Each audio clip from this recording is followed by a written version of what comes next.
વર્ષ 1998માં સુરત શહેરના લીંબાયત વિસ્તારમાં પરિણીતા સાથે દુષ્કર્મ કરનાર આરોપીની સુરત શહેર ક્રાઇમ બ્રાન્ચે 26 વર્ષ બાદ ઉત્તર પ્રદેશના દેવરિયા જિલ્લાથી ધરપકડ કરી છે. મિત્રની પત્ની સાથે દુષ્કર્મ કરનાર આરોપી 26 વર્ષથી આ કેસમાં વોન્ટેડ હતો. સુરત ક્રાઇમ બ્રાન્ચ પાસેથી મળતી માહિતી મુજબ અશોક લાલજી ચૌહાણ વર્ષ 1998માં સુરત શહેરના લીંબાયત ખાતે આવેલા ગોડાદરા વિસ્તારમાં રહેતો હતો.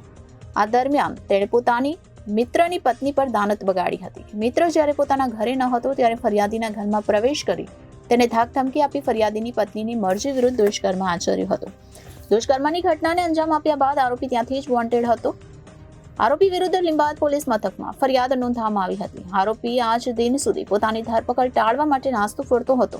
આરોપીની બાતમીના આધારે સુરત ક્રાઇમ બ્રાન્ચે ધરપકડ કરી છે. આરોપી લાલજી ચૌહાણ, જેની ઉંમર 49 હાલ છે, તેની ધરપકડ ઉત્તર પ્રદેશના દેવરિયા જિલ્લાના જંબા ગામથી કરવામાં આવી છે. આરોપી ત્યાં મજૂરી કામ કરતો હતો.